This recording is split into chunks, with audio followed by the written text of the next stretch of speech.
Good evening, everybody. Welcome to our Monday night Chassidishe for this week. So tonight we're up for a fascinating mimer of the Alter Rebbe on Parshas Vayeshev. It's an unbelievable mimer which takes us on a journey of discovery what dreams are all about.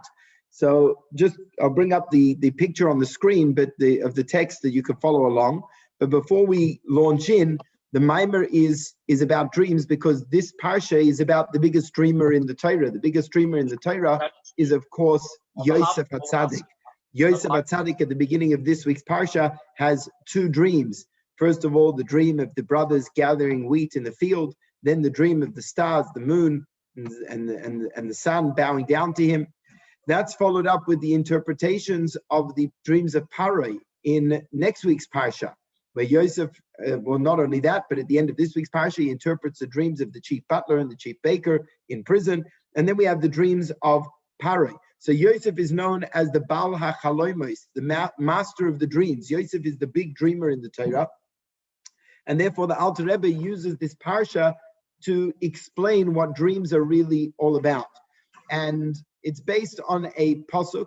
The mimer is based on a pasuk in the Torah, in the Tanakh, in Shir HaMalos. We say this every day on Shabbos and Yom Tov and the like when we bench. We say Shir HaMalos b'shuv Hashem es shivas tzion hayinu kecholmim. We say that as Shir HaMalos, the song of ascents, when Hashem will return the captivities of Tzion, then hayinu kecholmim, we will be like dreamers. Now, on the literal level, what this means is that Golus, the whole period of exile, is like a dream. And the commentaries tell us that this refers specifically to the Golus after the destruction of the first temple, when the Jewish people were in exile for 70 years. And indeed, the Gemara in Masechta Tainis brings from the great sage Chayni Hamago, who questioned and said, how is it possible for a person to dream for 70 years? And indeed, Hashem causes him to fall asleep for a period of 70 years. But the truth is that this can apply to every Golus, every experience of exile, starting with Golus Mitzrayim, which began through a dream. It began because of Yosef's dreams. It began because of Paro's dreams, because Golus is like a dream. Every single exile is like a dream. So usually we understand that to mean is that whatever we're experiencing in Golus is merely like a dream, that it's only a perceived reality, but it's not the true reality. The true reality, of course, will be when Mashiach comes and we wake up to the Geula, and then we'll look back and we'll say that everything we suffered, everything we experienced in Golus, hayinu kecholmim, we were like we were dreaming. Probably a nightmare is a more appropriate explanation, but that's the simple reading of the verse. Hayinu kecholmim will say that exile was like a dream, and now Baruch Hashem, we've woken up and everything makes sense once again. However, the Alter Rebbe is going to take us on a journey of discovery to understand a deeper dimension of what it means that Golus, our experience during exile, is like a dream. So let's launch into the mimer. We'll start off with paragraph number 1. You can follow along inside the copy on the screen, and we will translate everything as we go. So please join us. Shir HaMalos b'shuv hayinu kecholmim. Hine acholem hu mechaber shnei hafchim b'noise echad u'markiv shnei inyanim hafchim ki'ilu hayul achadim. We know that dreams are enigmatic. Dreams can be absolutely nonsensical. In our dreams, we could see paradox, we could see opposites that are normally things which are completely incongruent. And yet, in the dream, these two opposites, the shnei hafchim, are joined together and united. They fuse together. They're grafted and blended together in a way, ke'ilu hayu ala achadim, as though they are absolutely one. And that's why in our dreams, they can be fantastical. Our imagination runs wild and we can see all sorts of crazy things. And yet in the dream, it all makes sense. Vahainu, why is that? Why is it that when we dream, we can dream things which are so creative and imaginative, and things which are outer worldly, things which are just beyond rationale? We know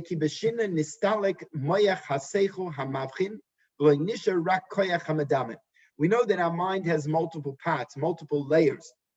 When we're awake, what is dominant is what is called the moyach haseichel hamavchin. It's our analytical mind. Our analytical mind, which is the ability to make discernments, to make judgments of right, wrong, what makes sense, what does not make sense. During the daytime, when we're awake, that is the dominant driver. It's our logical mind.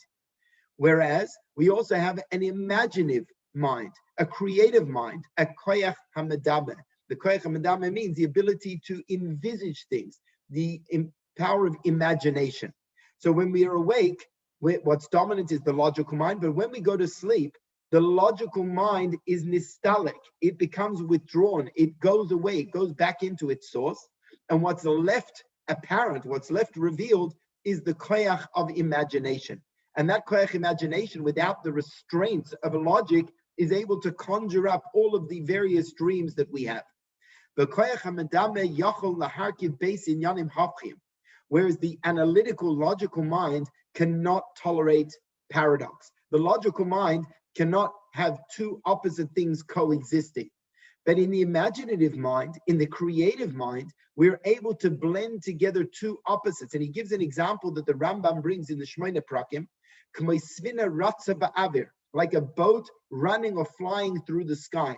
Now, now, the Rambam was writing in his time and giving an example of something which is completely paradoxical or something which is completely nonsensical, is the idea of a ship, a boat flying through the sky.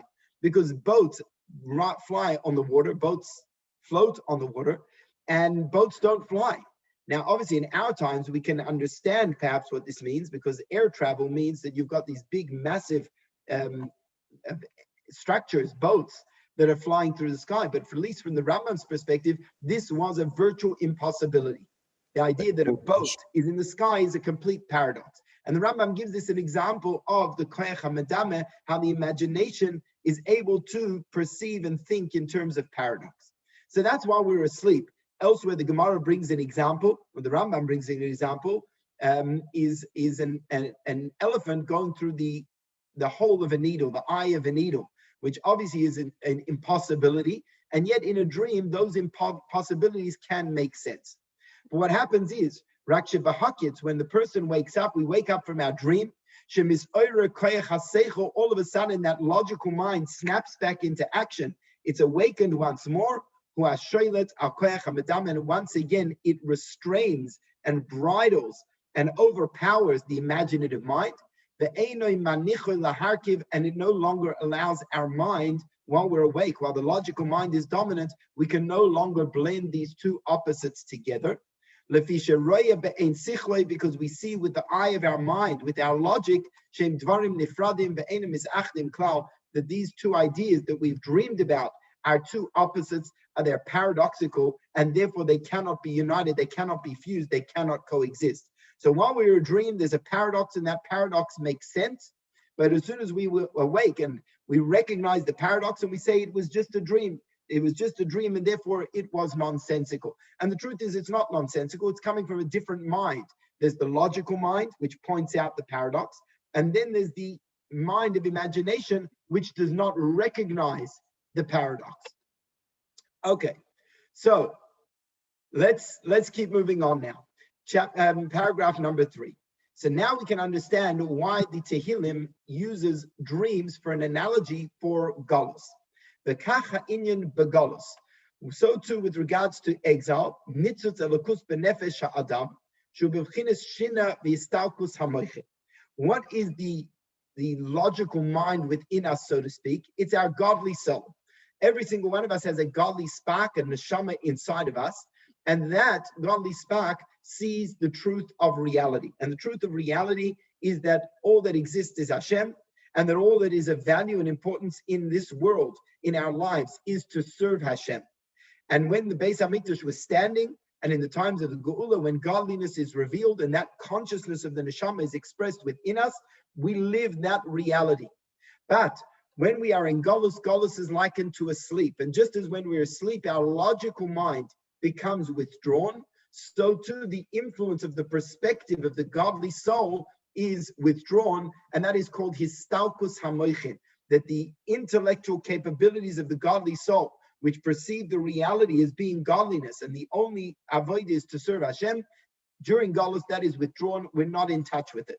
And therefore, Like when a person's asleep and their logical mind is withdrawn, all of a sudden their imaginative mind can conceive of opposite ideas coexisting.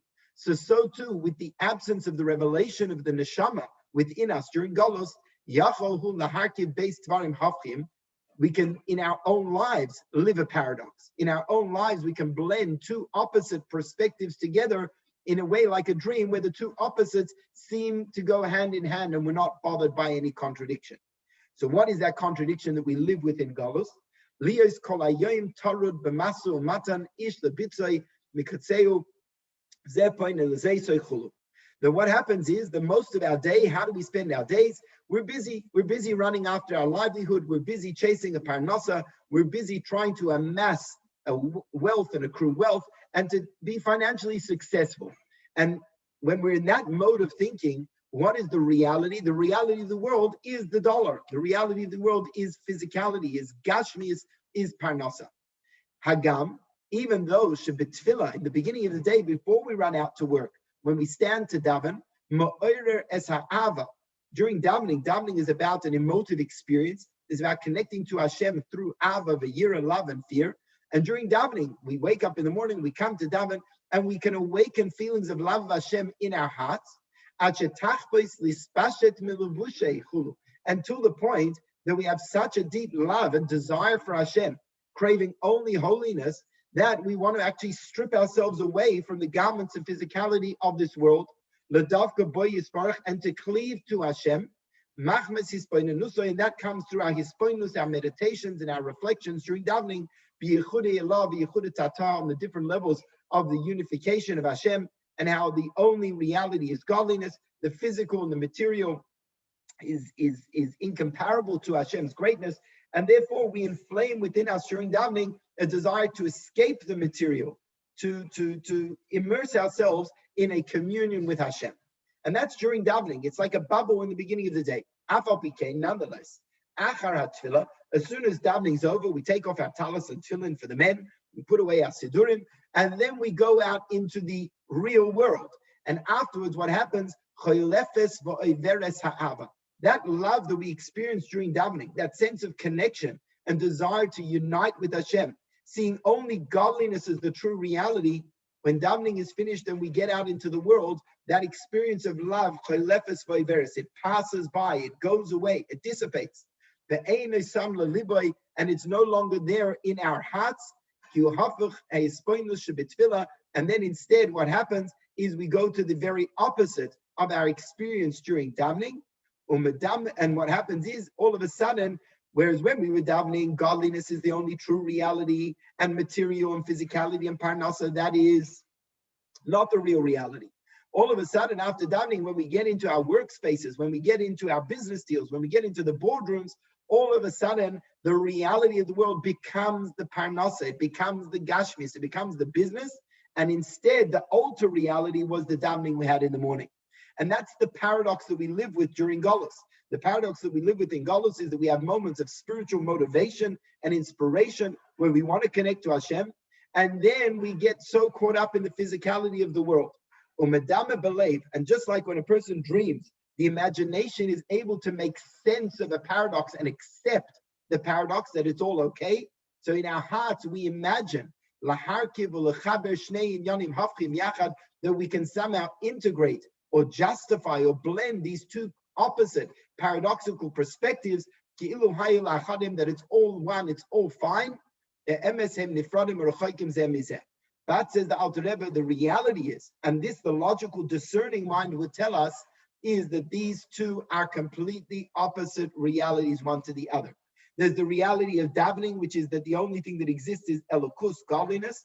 And then there's the reality of being involved and invested in the physicality and the material of the world in the pursuit of wealth. They are two opposites, and the logical mind of the godly soul would tell us that it's two opposites. But because in Galus, the godly soul is not openly revealed and expressed, and it's like we're asleep, we're able to live our lives like a dream where we can synthesize this paradox together. We have a davening in the morning where we're focused on Hashem. Then we go out into the world, we're focused on ourselves, and it's all okay. It's all synthesized like in a dream. Number 4, it says in the Torah, the Torah tells us that you have to work, right? In the laws of Shemitah, it says for 6 years, you have to plow, you have to sow your field, you have to prune your vines. The Torah tells us we must engage in physicality, we must engage in parnasa. In Shema, we say, that we have to, on one hand, we have to serve Hashem with all of our hearts. And at the same time, Hashem says, I will give rain to your land, and you have to go out and gather your grain. You've got to go out and make a parnasa. You've got to be involved in the world to accrue a livelihood. So the Torah tells us that this is what we must do. However, really, this is supposed to be avodah. Unlike the corrupted perspective is that the parnasa is a goal in its own right, that it's a pursuit in and of itself. The reality is that why Hashem wants us to work in the world, why Hashem wants us to work for our parnasa, is that this too is avodah. This is too part of our service of Hashem.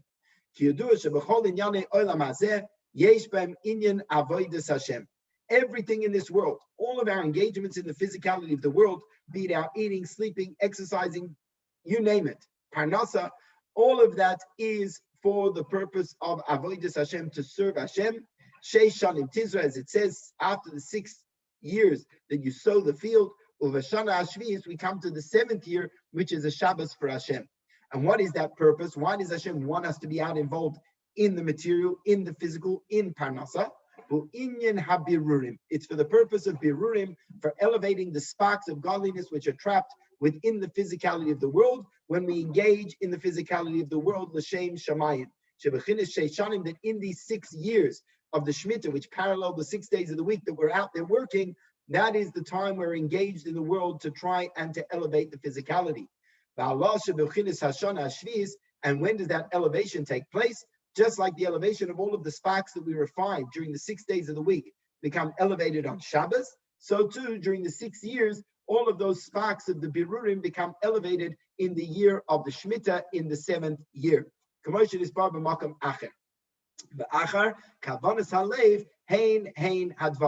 And what makes a difference? A person can be engaged in their parnasa, a person can be working in the field for 6 years, and it could be considered avodas Hashem, birurim, or it could be considered indulgence in the material.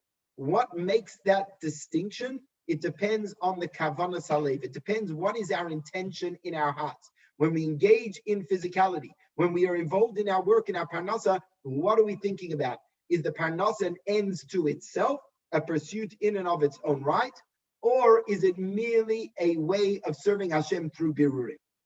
So that's how it's supposed to be. Hashem wants us to be involved in the world, wants us to earn a parnasa, wants us to work, but Hashem wants us to do so for a purpose, and that is for serving Him through avodas habirurim. However, the Alter Rebbe tells us that most people get stuck on this. But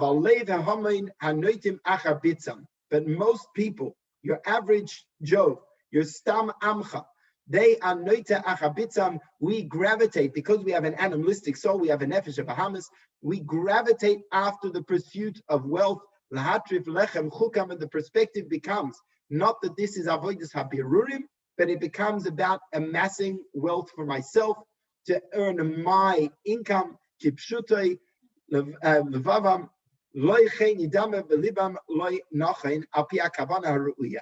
And this perspective is obviously not compatible and doesn't fit with what Hashem's kavanah is and how we should be engaging in parnasa. And instead of being focused on birurim, of refining physicality, instead all of our desires is about fulfilling our own lackings to earn our own parnasa, asher yechsalem, that which we are lacking, b'tzarchei gufam, in our physical needs. And instead of making the neshama the ikar, we make our guf and the needs of our body the primary focus in our lives, right? So it becomes that, what do you mean? I have to exercise because because the body has to be healthy. We don't think beyond that. Why does the body have to be healthy? The body has to be healthy to serve Hashem, etc. Instead, we get stuck and focused on the physicality as an ends to itself. And then indeed, this is the opposite of the arousal of our feelings of love for Hashem that we experience during davening, where during davening we firmly establish and wedge into our hearts the desire for Hashem alone, without any foreign thoughts or desires entering at all. So when we have the wrong perspective, and it's a struggle to be involved in the world, to be involved in Parnasa, but to not be led after temptation of the allures of the physicality itself. But if we do that, then that is living the paradox. That on one hand, we daven in the morning, filled with spiritual aspirations and inspiration and devoting ourselves to Hashem, and yet when we hit that work world, when we engage in physicality, all of a sudden we have these foreign ideas and foreign thoughts. And that's the experience of Golus. The experience of Golus where we don't see godliness. Instead, where there is this concealment, we are able to have this paradox in our lives, and we go about our lives not really realizing or sensing how paradoxical it actually is. Now, that kind of paints a very depressing picture. So says the Alter Rebbe, V'hinei, number 6, Gam acharei advarim va'emes ha'ela. Even after these words and this truth, the Alter Rebbe said, what I've told you is true. This is the true human condition, the true condition of a Yid in Galus. Nonetheless, lo yipol lev ha'adam alav. A person's heart should not fall within him. A person should not become depressed. Loimer, to say, Keis oirus shebetfila ve'yisboinu nusoi hein divyonos shav. Now, what happens is like this. When we daven in the morning, and we daven as we should, and we become inspired, and we dedicate ourselves to Hashem, we desire only holiness, and we feel feelings of love and fear and connection. When all of a sudden we use that discerning mind, and we see how we live our lives the rest of the day, so focused on material and physicality, it could lead us to the wrongful conclusion is that my experience in davening was a fake. It was a fraud. It wasn't a real feeling of connection to Hashem, because if it was, I would never be able to fall when I get into the material world.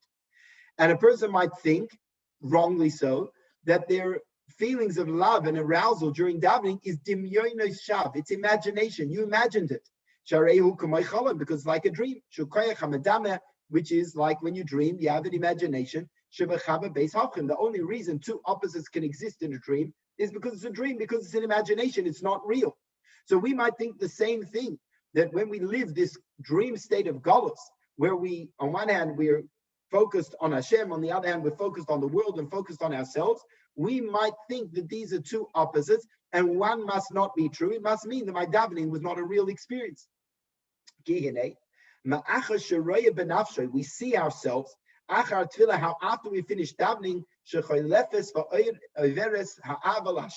that the love that we felt during davening disappears, and instead it becomes completely transformed to now love our body, our physical needs. A person might think that that is a sign that even when I was davening, even when I thought I was having a spiritual experience of connection to Hashem, loving Hashem and only Hashem, really it must mean that I did not completely nullify my self-love for my physicality. And the arousal that I had in davening, I might think that that feeling of love of Hashem that I had during davening cannot be true. It must be like a dream, where two opposites can exist. And it's only that I'm imagining that I loved Hashem during davening. It's only that I'm imagining that I have these feelings of connection and desire to escape physicality and only connect to Hashem during davening. And yet, I love my body, I love my physicality, I love wealth, etc. Even though these two are opposites and they don't fit together, they're not compatible. And that's because it's coming from our imagination. And our imagination allows us to see things which are not true, which are not possible, which are not compatible. So that here the Alter Rebbe is telling us the feelings that when we do it, when, so to speak, when you wake up and you stop to think and you say, well, I'm living a bit of a paradox. On one hand, when it comes Shabbos, when it comes Yom Tov, when it comes to Yutis Kislev, when it comes to davening, I feel so in tune, so connected, and I want to escape physicality. I only want to immerse myself in the service of Hashem. And yet, when I hit my work day and I'm busy in all of my business and dealings and mundane worldly affairs, all of a sudden that's what I'm craving and that's what I'm focused on. And we could feel that it means that my spiritual aspirations are not true. It's just imagined. It's just like a dream. So now the Alter Rebbe is going to tell us why this should not get us down, why this should not actually. And he says in number 7, Ach be'emes. Hine bechines cholem zeh shorshoy l'mayla v'yisudasei b'harei kodesh elyon. Until now, we've understood that dreams and imagination is lower than the logical mind. That in the dream we can see paradox, we can have false merging of two opposite ideas together. But when we wake up and the logical mind is dominant, then we understand, though, that was just a dream, that was just foolish. And the truth is that such things cannot coexist. Says the Alter Rebbe that in truth, the source of dreams, where the source of the creative mind of the imagination comes from, is in fact from a much more lofty and deeper space than the logical mind itself. And again, going back to some theories of dreams, but dreams, if we understand them to be messages from the subconscious levels of the neshama, the subconscious levels of the neshama, in fact, transcend, are higher than the logical, intellectual levels of the neshama. So to understand this concept and how it's possible to say that in fact a dream and imagination comes from a very, very lofty level. So the Alter Rebbe says, "V'yuvan behektem." We will preface Masha Kosev. It says in the pasuk, "Vayom ahu yiheh Hashem echad u'shmo echad." And we say this every day in our davening, that on that day, in the times of Mashiach, Hashem will be one and His name will be one. So on this, Chazal asks, the Gemara asks, the Paruch b'Gemara, "Atu ha'idna lav shmo echadu." Now is Hashem's name not one? What does it mean? On that day, Hashem's name will be one. Hashem's name is one now as well. Umeshani, the Gemara answers, Loik shani nichtav ani nikrachul. Now Hashem's name, and here we're referring to the name Yud Kei Vav Kei, which is the name which represents Hashem's essential light, the essential light of the Ein Sof. That level of Yud Kei Vav Kei, right now we do not pronounce that name as it is written. Instead, we pronounce it as Adonai, Aleph Dalad Nun Yud. And what does that idea mean?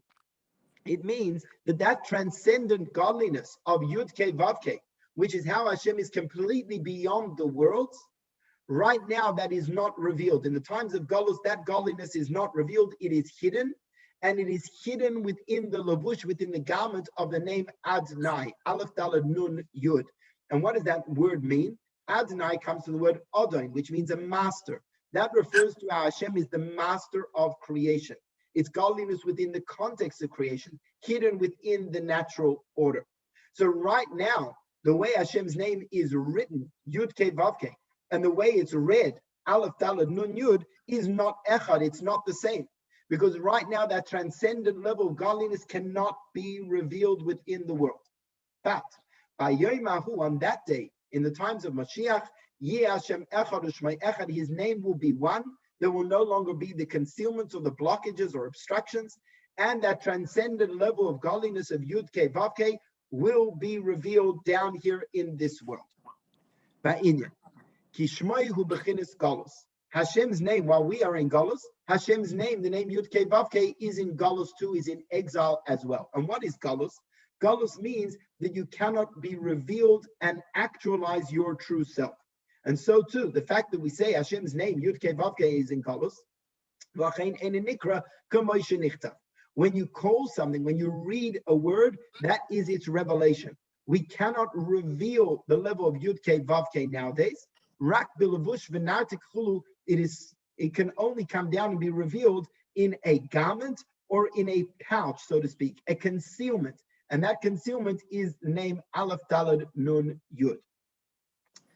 V'hinei, b'galus, while we are in galus, hu b'chinas shina v'istalkus hamoichin. As we mentioned before, that during galus, just like a person who is asleep, when we are asleep, is that the intellect, the logical mind, becomes withdrawn. It becomes removed. And that is the intellectual capabilities of the soul. And so too, it refers to the revelation of the intellectual spheres above.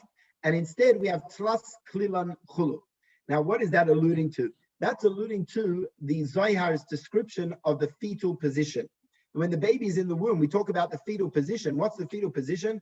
So the baby's head is between its knees. You don't see the head. All you see is the legs. The legs are the lowest levels of the person's body. In the spheres, these represent the spheres of Netzach, Chod, Yesod, the lowest of the spheres. And the head, which is the highest part of a human's body, which represents the deeper levels of the soul, that is hidden between the legs, between the knees, that you don't see that anymore.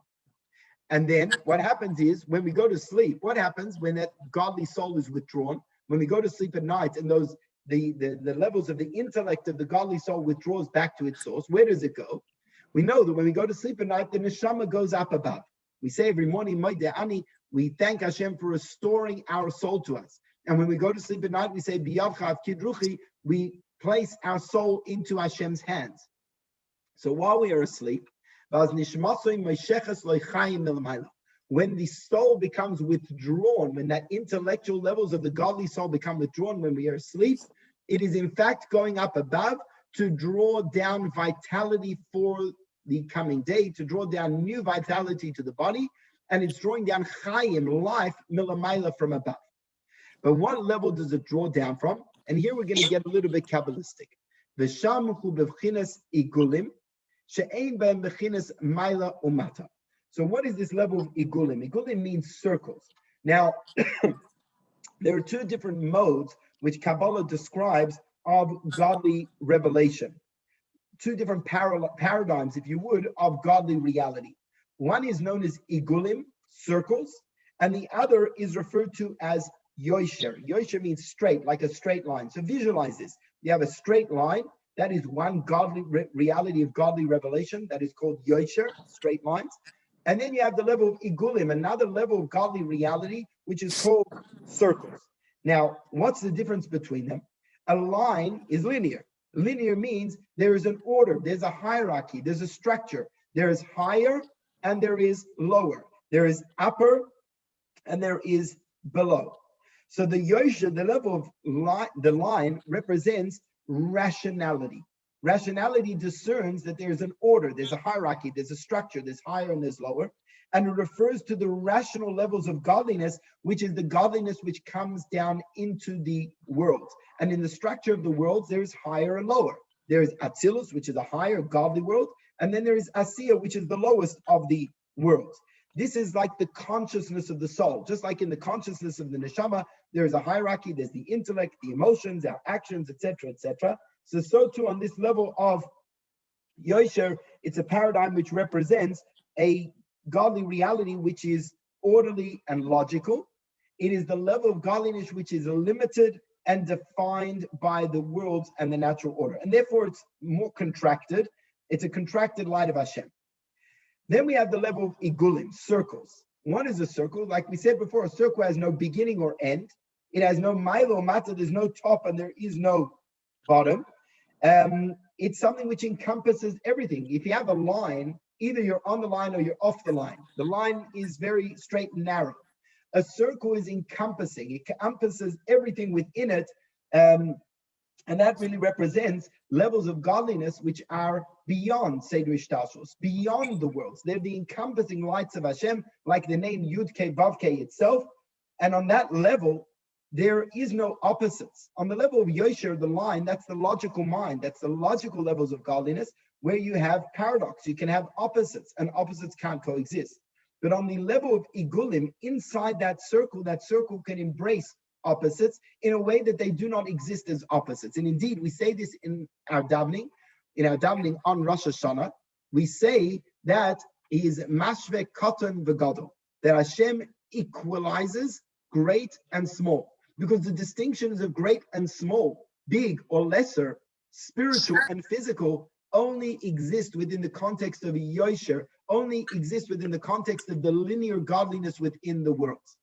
But the way Hashem transcends the worlds, the way Hashem transcends logic, the way Hashem transcends the system of Chassidishe Parshas, there you can have opposites coexisting, because on that level there are no opposites. There is no Maila Umata, there is no higher or lower. There is no dark and there is no light. that we say that on that level of godliness, dark and light are the same. It encompasses everything equally. And that is like the subconscious levels of godliness. Godliness within the world is like the logical, so to speak, conscious levels of godliness. And that which is beyond is the subconscious as well. And so too with our own neshamas as well. So this idea that Alter Rebbe is telling us is, where do dreams come from? The dreams in their source come from this level of igulim. Because when the neshama goes up at night, it connects to this level of igulim, that transcendent godliness, where there is no distinctions of paradox, of higher and lower, of order and structure. Rakakol b'hashva achas. On that level of igulim, the way Hashem is beyond everything, everything is absolutely equalized. On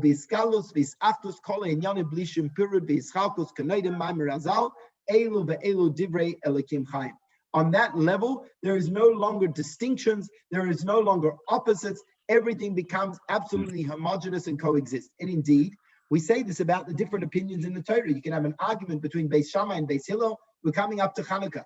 On Hanukkah, we say that Beis Hillel says that we light the menorah, one candle on the first night, going up to 8 on the last night.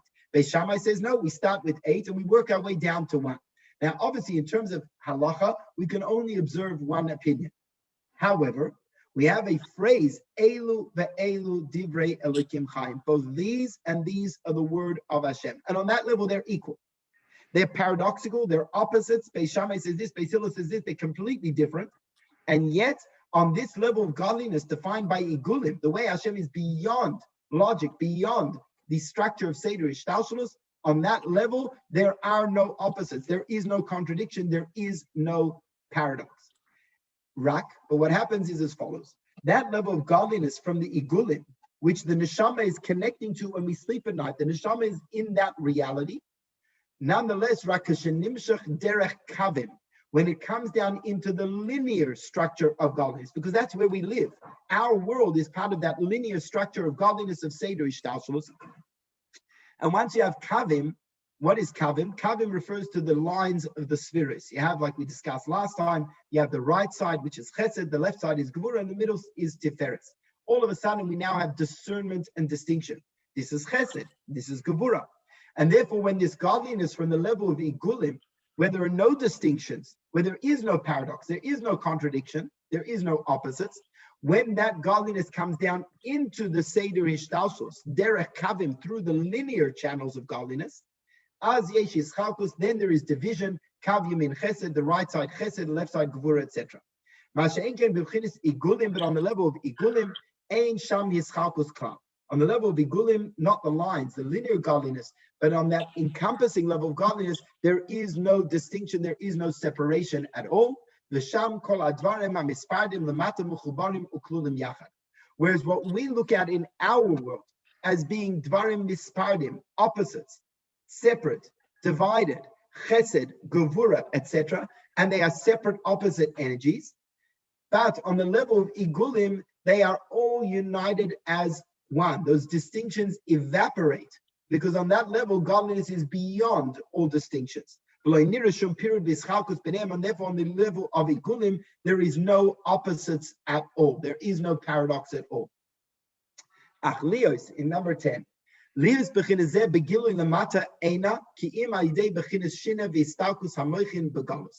the revelation of godliness of the level of igulim is not one that can be openly revealed within our reality right now during Galus.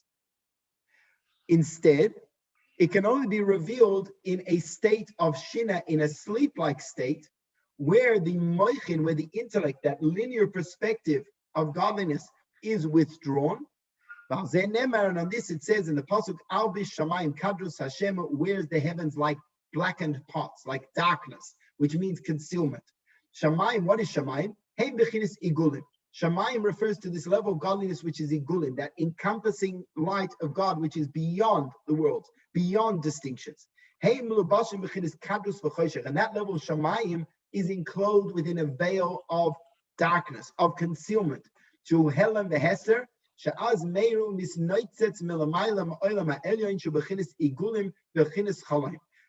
we live in the linear perspective of godliness, that transcendent level of godliness is not revealed right now. The way his name is read and the way it's written is not the same. In our perceived reality of Seder Ishtalshus, which is the linear manifestation of godliness, we cannot have the revelation of Igulim. It's because it's concealed. But what happens is we get sparks of that reality. We get little flashes of that reality of the Olam HaElyon, the world of Igulim, and that is B'chinas Cholim, that is when we dream.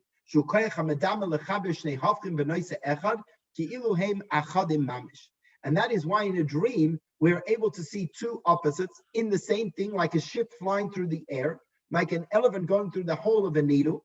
And we see it as though it is achadim mamish, that it all fits together, it all makes sense, it's all complementary. And why is that? And the reality is because where does that dream come from? That dream is a spark of that reality of Igulim. And on that level in its source, they are absolutely one. And therefore there is no separation, there is no paradox at all. It's only when it comes down into the system of the linear godliness within the world, which is the levels of Chachma and Das, where we now say, no, this is on this line, this is that line, this is Chesed, this is Gevurah, as I nira v'nigla hafuch, then we see the paradox and we see the opposite. Then they are separate one to the other. Okay, we'll bring this back in a moment, but let's move on to paragraph 11.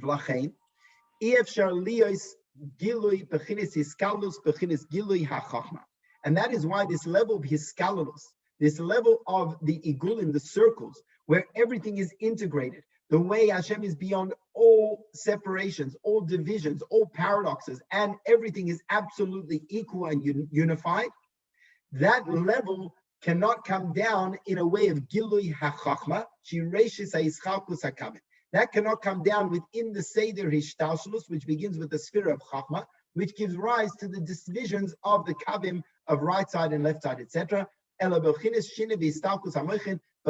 only way it can come down is when we are in Galus, when like we are asleep and there's the withdrawal of the logical mind, the linear perspective of godliness, then we can have sparks of this transcendent igulim circle state of godliness as well.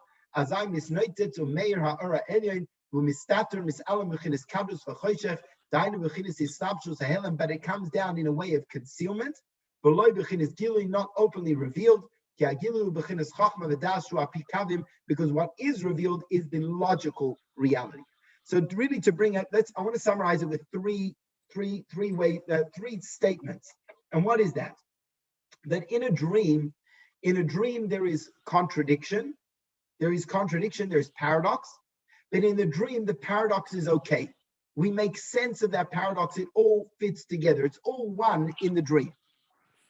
When we are awake and the logical mind kicks in, the logical mind tells us that there is a paradox, there is a contradiction, and therefore it's not okay. These two things are not compatible one to the other. But on the level of igulim, the source from where dreams come from, there is no contradiction, and that's why it's all one. So in its source, it's a revelation of godliness on a level where there is no distinctions, no separateness, and therefore there is no paradox, there's no opposites, there is no dark, there is no light, there is no higher, there is no lower. On that level of godliness, for sure, you can have a ship flying through the air. On that level of godliness, for sure, you can have impossibilities existing, because it's beyond all rules of logic. But in the system of godliness now, within the world, that's like the logical mind, where we see the paradox that it's illogical, it can't be. And the only way that can be expressed is when we are asleep in a dream, where we get these sparks and we can see and perceive contradictions coexisting. That's now. That's what Golus is about. So what the Alter Rebbe is telling us is as follows. And let's go back to the contradiction that we live. The contradiction that we live in Golus is that in the morning we daven and we're focused on Hashem, and we're in a way of dveikus and ava and love and feeling. And then we go out to the world and all of a sudden we're desiring, craving material and parnasa and wealth, etc., etc. They're two opposites. But because in Golus we are dreaming, we're asleep, we make sense of those two paradoxes and they fit together. Now, if we were to stop to think with the logical mind, we would think that, oh, it's a paradox, it's a contradiction, it can't be, and therefore it must mean that my davening was not actually true.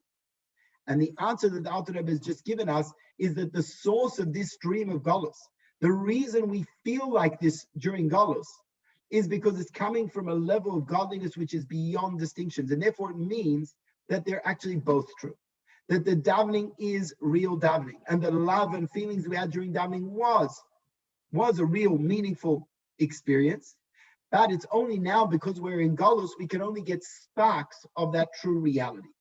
But in number 12, in the times of Mashiach, it says in the Pasuk, your teacher will no longer cover himself with a garment, which means the godliness, this level of igulim, the transcendent light of Yud Ke Vav Ke, will no longer be hidden. And that's why we say, on that day Hashem's name will be one. It will no longer be covered over and concealed within a veil. It will be read as it is written, which means that transcendent level of godliness of igulim, where there is no distinctions between physical and spiritual, light and dark, higher and lower, right now that is not revealed. But in the times of Mashiach, that level of godliness will be revealed. The way the name is read and written will be the same. Ki ayin ba'ayin yiru, as the Pasuk says, that we will see eye to an eye. We will see open manifestation of this godliness. And then we will say, B'shuv Hashem es Shivas Tzion, when Hashem returns, the returnees or the captives of Tzion, when there will be the ingathering of exiles in the times of Mashiach, then we will look back and realize our contradiction during Galus, and we'll say, Hayinu kachomim, we were like we were dreaming. Pirush, she is galim madrego b'chinezu shel hacholem, arashe kulam yakiru v'yedu v'yasigu hachayus hanimshach lehem bizman hagalus.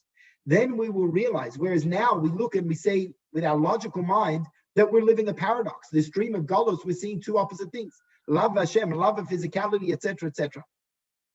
That's because right now we're only getting sparks from that reality of Igulim where there are no opposites.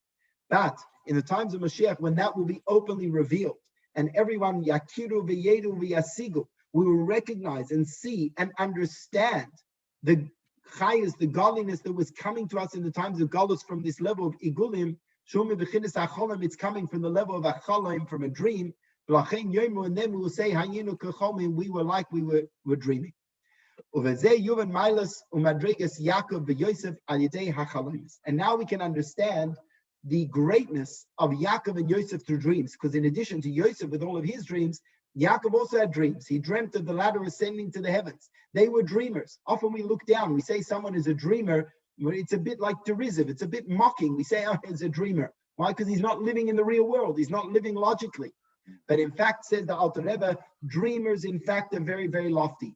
And in some way, Yosef is even greater than Moshe Rabbeinu. Moshe Rabbeinu is the ultimate paradigm of logic. Moshe Rabbeinu represents the sphere of Chachma or of Das, which is understanding of linear perspective. It's absolute rationale. And Moshe Rabbeinu was the greatest of the great. Yet in this regard, Yosef outweighs him, because Moshe Rabbeinu was not a dreamer. He lived in that linear conscious reality. Whereas Yosef and Yaakov, by way of their dreams, they had the power to tap into that transcendent godly reality, which is beyond the distinctions of logic. The Nadav Avihu Hayu Nefesh Ruach Shel Yosef. Nadav and Avihu were two of Aaron's sons who were killed when they brought the foreign fire into the Beit HaMikdash. So in Kabbalah, the writings of the Arizal, it says that they had within them the Nefesh and Ruach of Yosef's Neshama specifically. Yosef, every Neshama has 5 levels: Nefesh, Ruach, Neshama, Chai, Yechida. The Nefesh of Yosef was in Avihu, and the Ruach of Yosef was in Nadav. And that's why when those who were carrying Yosef's bones said, "V'anachnu tmeim leNefesh Adam," we are tamei to the Nefesh of an Adam. Who is that Nefesh? Zeu Avihu. That is referring to Avihu. Aval Nadav Hayim Mechinas Ruach, right? Nadav, who is the level of Ruach, which is the higher level of the soul. Therefore, he didn't become impure, at least according to Kabbalah. And about this, it says that the spirit, the Ruach of the Nediva, of the generous one, Tismecheni, will support me. I'm not exactly 100% sure of the point that he's bringing out over here, but it's illustrating how that Yosef and the Neshama had a level within him that outranked Moshe Rabbeinu. Moshe Rabbeinu even said that Nadav and Avihu are greater than you and I, he said to Aaron HaKohen. And that is because Yosef has this quality of a dreamer. And this is the meaning of the pasuk in Tehillim, Noyed Katzain Yosef, that he leads us like the sheep of Yosef. The Jewish people are called the sheep of Yosef because we have within us this quality of Yosef as well. What does it mean he leads us like the sheep of Yosef? Because when we are in Galus, Hashem guides and leads the Jewish people like Yosef, just like Yosef, who is the dreamer, and dreams come from this level of igulim, this level of godliness, which is beyond logic, beyond everything. So too in Galus, we get the sparks and the influence from this godly reality as well. It says in the blessings for Yosef, Yosef is blessed ben Peiras Yosef. Yosef is a beautiful child, a beautiful, handsome youth. Peiras here meaning beautiful. But if we take that word Peiras, Pei Vav Reish Saf, and rearrange the letters, it spells the word Poiser. Poiser means to interpret dreams. The Teifer, and we've rearranged them again, it spells the word Teifer, which means to stitch together. Shemachaber, he unites things together. If you've got two pieces of fabric, right? Two pieces of fabric, they're two opposites. They're not one. They're two separate, distinct things. But when you stitch them together, they become one. Just like in a dream, two opposites of an elephant and the eye of a needle, a ship, and something flying through the air. In a dream, the two can be stitched together. But whereas in a dream, the two are stitched together in a way that they are still paradoxical and still opposites. It's just that in a dream, we make sense of it, but when we're awake, we don't. The Poiser, the interpreter of the dream, resolves the paradox within the dream in such a way that there is no paradox whatsoever. And that's the level of Igulim, where there is indeed no paradox whatsoever. And that is the level of Yosef. That's why Yosef had the power to interpret dreams, because his neshama was in touch with this level of igulim, this level of transcendent godliness, which is the source of dreams, which is where all of the opposites and paradoxes don't exist, and it all makes sense, it all fits together, it's all unified. Yosef was able to translate that into the interpretations of dreams down here, and be able to resolve the paradoxes of the dreams, to interpret the paradox of the dreams in such a way that there is no longer any paradox whatsoever. Okay, so that's the mimer from the Alter Rebbe. As I said, it's quite an unbelievable mimer and fascinating perspective on the idea of dreams. But a takeaway message for us is as follows, that sometimes we feel that we're living a paradox in our lives, in our spiritual lives. And that's because we have this conflict between the two souls within us, the godly soul, the animalistic soul, each craving different things. And we could sometimes get a little bit down that we do things and we all of a sudden, we see ourselves as good, holy, righteous people wanting to do the right thing, wanting to serve Hashem. And then we do something which seems so incongruent, seems so out of line with that.